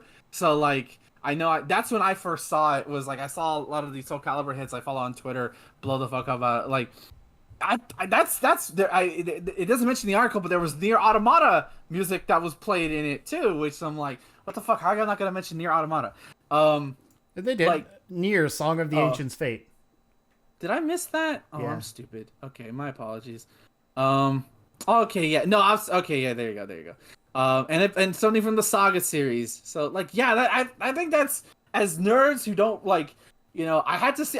Luckily I muted the term sports ball, so I didn't see that shit. But I like that's really cool, and like it kind of shows that fucking video game music like is sick, and like these composers who worked hard, sometimes decades ago, if not recently, their compositions are just as beautiful as the stuff you hear on the radio or in a live concert. Yeah, man. Wasn't there like some guy at the Olympics wearing like a Sonic outfit for a race or something?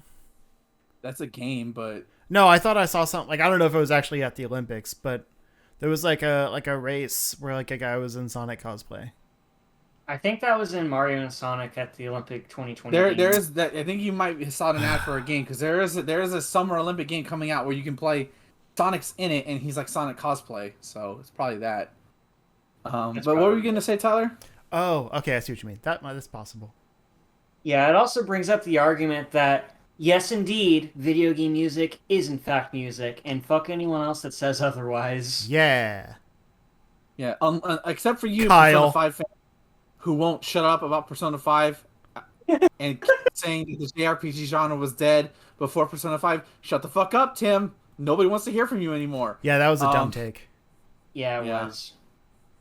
I don't even know that guy's name's Tim, but whatever. Tim, probably I feel Kyle. like Tim is I feel like Tim or Kyle is the perfect like, you know what? You had a bad take. You're Tim now. Fuck your name. You're Tim. For me, it's Jerry. Jerry's also a good one. Jerry's the person who like you told him to go get milk and then you tell him, get 6 bread. If they have bread, get 6, and then he comes back with 6 bread. Or something like. There's a joke about that. Like it's 6 milks. It's 6 milks. And he says they had bread. Yeah, exactly. And he just there, and I'm like, Jerry, come on. Yeah, Jerry's man. the endearing idiot with a heart of gold. Yeah, you love Kyle Damn it, is Jerry, the I can't douche stand with the that hot you. takes. Exactly. Jerry, Yeah. you won't have around because Jerry will make it interesting, Yeah. entertaining. But speaking of interesting and entertaining, it is Oh time for boy. Cartoon Network Smash Draft Battle. All right. Ding, ding, ding. Let me Google Cartoon Network So shows. yes, do that right now. Last week I feel like we had a fun enough time with making Disney a Disney roster, so I figured, well, let's do the other cartoon equivalent of it, and we're primarily gonna stick to animated just because it's Cartoon Network. They are Oh, known shit. for that. What did you pick a live action character? No, I didn't actually. And if I Okay, did, so it would be Andrew WK for obvious reasons. he's the announcer. He's the announcer. That's for sure. All right. So, and I think the only thing to say is that like no anime. I feel like that's easy. I know Cartoon Network aired on Toonami, no Adult Swim, so this is pretty much going to be Cartoon Network properties. I understand there's a game out there already, but this is our fucking list, so we're gonna pick it. Yes. Who knows? It might end up being similar to that one. So we're gonna go with. I think you guys want to go 15 or 20 this time. Oof, we can't Uh, do more than Disney. Okay. Yeah. All right, fair enough. So let us start like we did last time. Tyler, I think I know who you're going to pick, but who are you picking first? My first pick is gonna be Dexter from Dexter's Laboratory, piloting his smaller robot mech, obviously, because he's way too small to fight on his own. Uh, he's the first Cartoon Network show that I remember from my youth, and I still love that show very much. Uh, I feel like with his mass knowledge and expertise with robotics and lasers and stuff, uh, Dexter would be a pretty good fit. Okay. Not to mention his super could probably be that time him and his family become fucking Power Rangers. Yes. And they find out he has his own kind of thing. Justin, you are the Cartoon Network novice here, so I'm curious to see who you pick. Yeah. Who's your I have a first list pick? pulled up, and I probably need to find a better one. But while I continue looking, I'm first going to go with the Powerpuff Girls. You know, I'll All three allow of it. I them? was gonna. Yeah, there'll be one. There'll be like a stance character. You can switch. Yeah, between that's what I was any one of thinking. them. Is it would be like Pokemon Trainer where you swap between them. But like, there's also kind of like a tag-in system, where like they work with each other's moves, kind of like how the Ninja Turtles work in Injustice. Right. I think that'd be pretty cool. Okay. Yeah. Yeah, and with the exception of Blossom getting like ice powers that one time, the Powerpuff Girls largely have the same power set. They fly. They're super strong. They don't really have Imagine anything. that they'd have varying speeds and powers between the three of them. Like Buttercup would obviously be the physically strongest. Bubbles would probably be the fastest, and Blossom would be That like the middle you ground. can yeah, that you can attribute to like you can tweak with that, but in terms of like actual powers, they're all the same. Yeah. My next pick, I'm surprised you didn't pick this one, Ty, because I feel like he's the poster boy for this. It's Samurai Jack. Yeah. He's got to be in this game. Yes. Like Absolutely. the definitive wandering time traveling samurai. Watch out. You know, like seriously, if you haven't seen Samurai Jack, it's like It's oh, so it was fucking so good. cool. It was one of the coolest shows ever. It still I never is. yeah, I still need to play that game they released last year. Yeah, it's really It fun. just never released at a good time, or it went on sale at a good time. All right, so I feel like okay, that's three pretty big hitters right off the bat. Three pretty big iconic group of characters, and with Dexter and Samurai Jack. Tyler, back to Tyler. Who's pick number 4? Pick number 4 for me is gonna be another sword character, Finn and Jake from Adventure Time. Okay, They have a pretty good dynamic. little modern care. Finally, a modern character. Tyler. Oh, I think no. he's frozen. Oh no. Well, he's still talking, so. He's probably still talking. Probably use Jake to transform into like different objects and use his stretchy powers. So that'd be pretty fun. Nice. Okay, cool. Finn and Jake. I'll allow that. Justin, who is pick number 5? I'm just gonna go with Johnny Bravo. Okay, that's fair. You had said before we started that he might be canceled or like ineligible or whatever, but I honestly think that they could make him work. Yeah. To the monkey.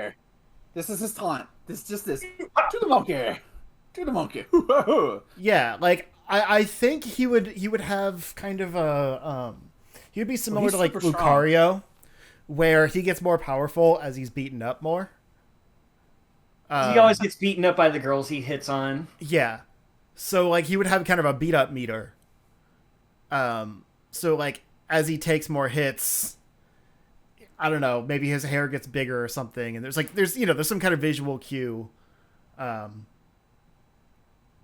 yeah, I don't have... The way you describe that kind of reminds me of Jafali from Dive Kick, where every time he wins a round, his head gets bigger. I don't have a lot to say about him because, I mean, I can't really think of like a proper moveset. He has to do the poses every time he does a attack animation like Incineroar and Smash Ultimate. Yeah, exactly. All right, so that's pretty good. So right now, rounding up the first quarter of the roster, we have Dexter from Dexter's Lab, the Powerpuff Girls as a unit, Samurai Jack, Finn and Jake, and Johnny Bravo. So I'm gonna pick a villain, and Tyler already picked his nemesis. So there's only one evil genius who could be in this game.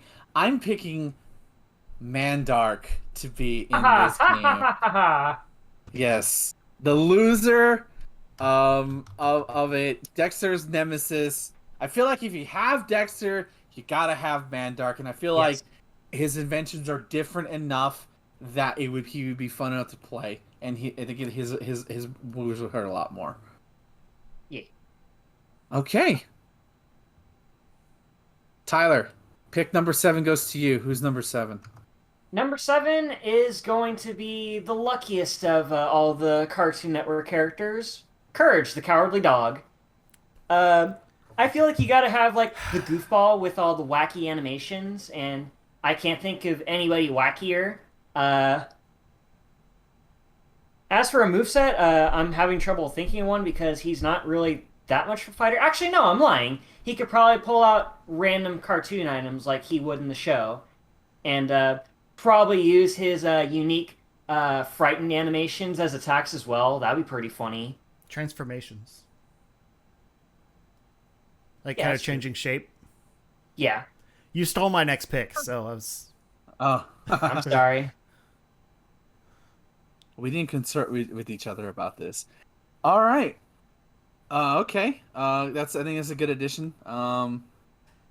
Who's pick number 8, Justin? Now that you had your other pick stolen. Now I'm scrambling. I'll be honest, I don't know anything about him, but I feel like we have to do Ben 10. Ooh, yeah, that's a pretty that's a pretty good big one. Which one though? Young Ben 10 or the older one from Alien Force, voiced by Yuri Lowenthal? We'll go with the young one for simplicity's sake. Okay. That's the one everybody likes more. Yeah. I like Yuri Lowenthal, Ben.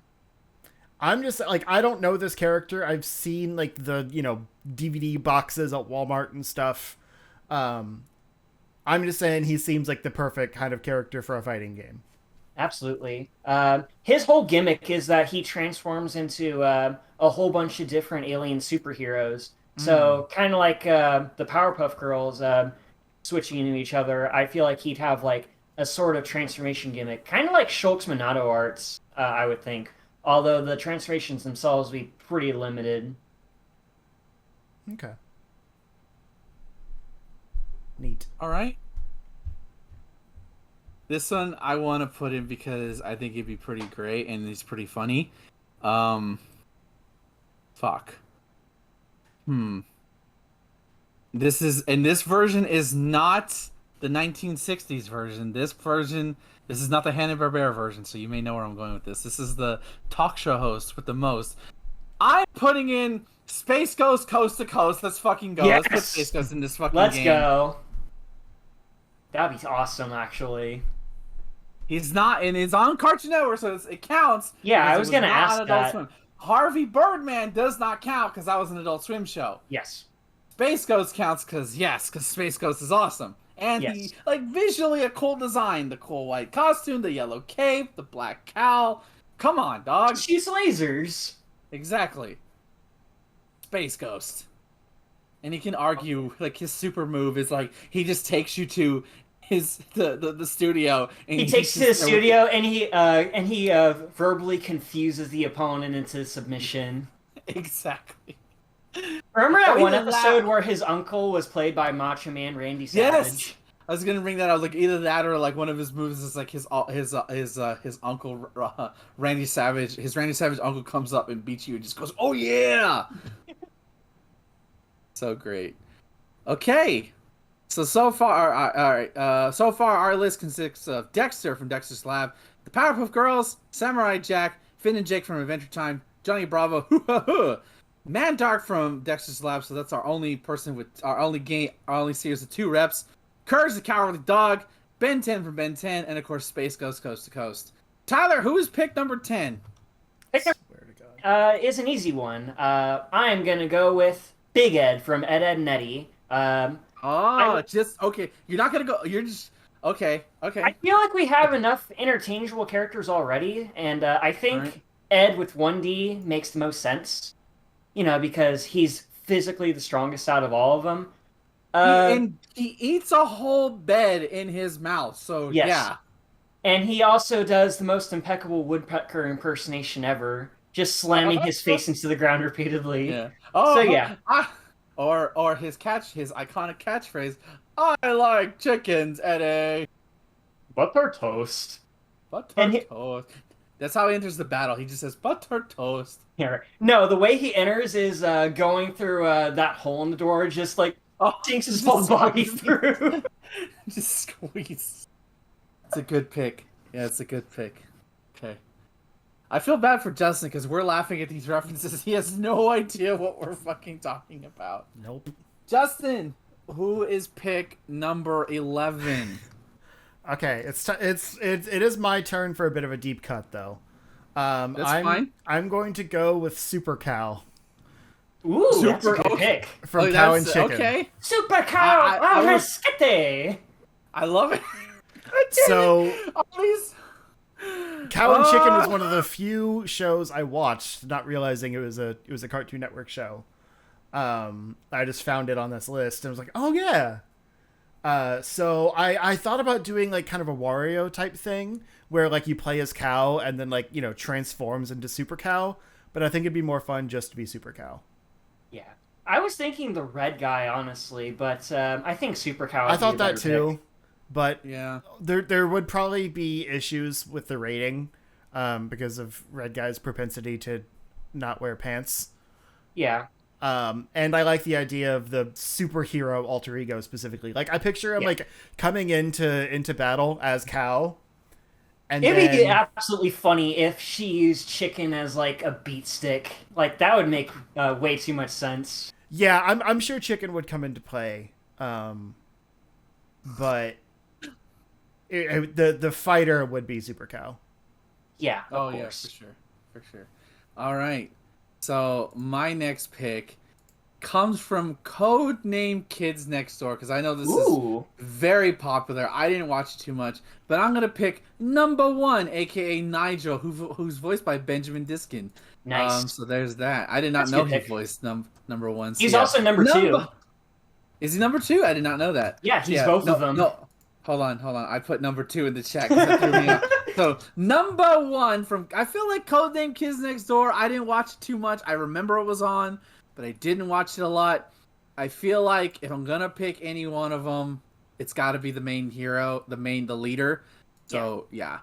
That makes sense. I would pick number 4 honestly, but number 1's also a really good pick. I would imagine like I would design it like they're all part of his move set somehow, so they would all get a tough time. So, point of contention while I'm looking for my next pick, is Transformers allowed? No, it's because it's not Cartoon Network originally. I mean, there's multiple series that were only on Cartoon Network that were like made for Cartoon Network. Nope, red flag. Nope, no Transformers. All right, just making sure. Nope. Because that's why I made the difference to make that Space Ghost was the '94 version, not the Hanna-Barbera version. So fair. Okay. I mean, that still sounds like a bit of a cheat. But it's a loophole. I never said it wasn't canon. I'm just saying, like, it should be a similar loophole because it was a Cartoon Network show, even though the characters originated elsewhere. Nope, you cannot have Optimus Prime.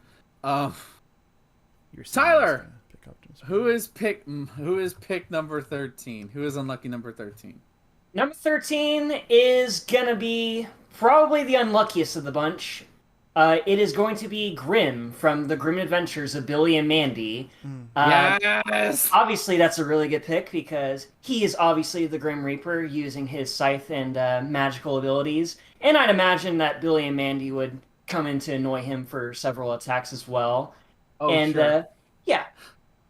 And you also have to have Greg Eagles do his Rastafarian accent because that's exactly how Grimm do. So yeah, that's going to be my last pick. I get the original voice actor for Grimm. All right, Justin, you have pick number 14. You have the penultimate pick. Okay, so once again, I know nothing about the show, never seen it, but I feel like we can't get away with a list that doesn't include a Steven Universe rep. Who's it going to be, though? I don't know. So, just reading through descriptions, I feel like Amethyst is the coolest pick. Just because it says she has her gem on her chest, which she uses to summon her whip. She usually shapeshifts a lot. Like, both of those things sound really cool. Yeah, from what I understand, Steven can do that as well, as well as do other stuff. He is the main guy, after all. I guess. Yeah, I wanted more female representation. That's fair. I don't know. Are we going with Amethyst, or who are we going with? I mean, I guess we could do Steven Universe. It just seems like a safe pick.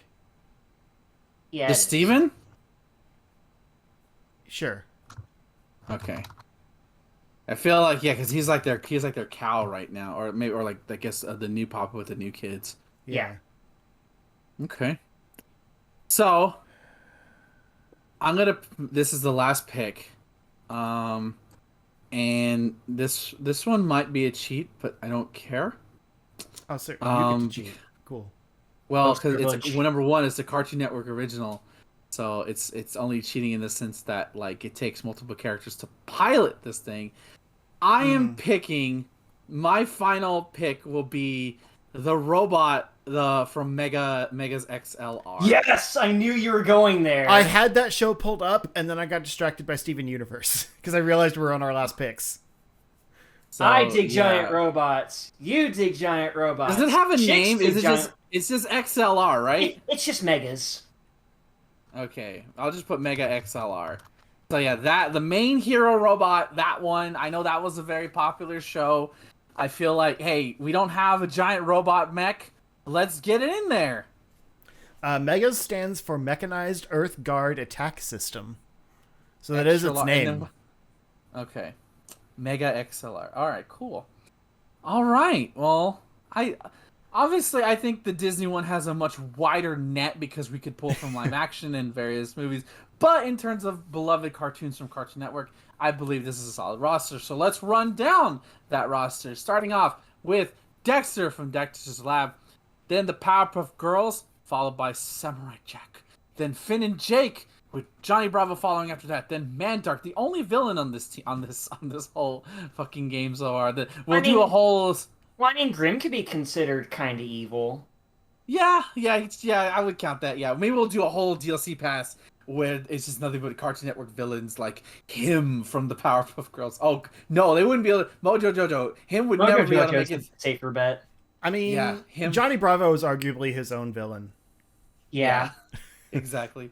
But Courage the Cowardly Dog, Ben 10, Space Ghost Coast to Coast, Ed from Ed, Ned, Nettie, Super Cow, Ed with 1D, Super Cow, Number 1 from Codename Kids Next Door, Grimm from Grimm and Mandy, The Adventures of Grimm and... What is it? The Grimm Adventures of Bill and Mandy. Steven from Steven Universe, and the robot from Mega's XLR. So, I think that's a pretty, like, granted, I know there's like a couple of new shows we probably missed out on, but hey, listen, we're making this game.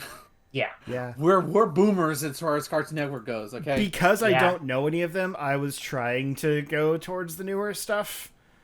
But I mean, the classics are. They got their Steven Universe rep, and that's all they need. No OKKO, no none of the other stuff. You got your Steven Universe rep. Shut up. We'll charge you $25 for the DLC pass, so you might get OKKO or whatever. Yeah, this list was way easier on me because I grew up on a whole bunch of these shows, so it just came naturally. All right. I think that's going to do it for tonight's episode. So, Justin, plug your benevolency, please. Not sure what all that means, but you can find me if you look for Zero Score on Twitter or YouTube or Twitch. I started saying that weird, so I figured I should just commit. I still have my Ratchet and Clank Rift Apart video out. It hasn't gone anywhere. It's doing pretty well, but, you know, physically it hasn't gone anywhere. And like I said at the beginning, I'm working on my next one, which will be kind of a critical analysis of Metroid Other M. So look forward to that. And then me and Ben are probably finishing up Resident Evil 5 on Thursday. And I guess we're going to continue on with Resident Evil 6. I made you watch a bad movie so you can make me play a bad game, I guess. It evens out. Yeah. Oh, I had something much worse entitled for you, but I declined to do that. Uh-oh. But yeah, maybe I'll hold it in my back pocket for something else. Tyler, where is he according to me? Down. Tyler, plug your stuff, please. You can follow me on Twitter at HeyIt'sThatTy. Check the pinned tweet to take you to my YouTube channel, where the home of Tie Your Shoes Reviews, where I reviewed old-ass fighting games for your amusement. We also have Atomic Chart, which is... We just recorded the last episode, much to Ben's discharging. So yeah, expect that. It's a fun time. All right, and you can follow me at twitter.com/marvelousiggy for all things related to the self-proclaimed marvelous one. I stream 4 times a week now, apparently, because fuck me, right? At twitch.tv/iggy2814. I stream Sundays, Tuesdays, and Wednesdays, all at 6 p.m. Central Standard Time, and of course Thursdays with Justin at 7 p.m. Central Standard Time. Sundays are Mass Effect Sundays. Tuesday are Sonic Adventure. Although we're coming, and then we're actually gonna hopefully beat it this week, and then go right into Sonic Adventure 2. You can already hear the theme song you're playing. You can't stop it. And of course Wednesdays are my RPG night, are my JRPG nights. So we're playing Grandia. We're nearing the halfway point of the game. I'm so happy that I get to play for people, and people are having a good time watching it with me. It's a feeling you don't get too much on Think on Twitch. And of course, RE5 shenanigans with Justin. We're gonna take down Wesker, and as I continue to break Justin for not shooting people in the knees. And of course, go to chartshot.com for all Chartshot content. Remember, we have 3 different feeds: Chartshot Games, Chartshot Movies, and Chartshot Watch-Alongs. If you're having issue on Google Podcasts for downloading our stuff, I think I fixed that. It seems to be working on my end, so let me know if you have any problems, but we're pretty much available anywhere. And leave us a review. And of course, you can check out Cinema Shot. The last episode just came out that Tyler and I did was Son of Batman, which chronicles Batman realizing that, oh shit, I have a kid I have a kid. Oh yeah, he's not my lover. Exactly. Yeah, so go listen to that. We just recorded our latest episode, and that'll be out right after this one comes out. But thank you all for listening, and we will see you all next week for another episode of the Charged at the Gamescast. And remember, no matter what, guys, stay charged. Have a good night, everybody. And the next episode, we're going to be breaking down a TGIF Smash game. Oops, All Boy Meets World is what I like to call it.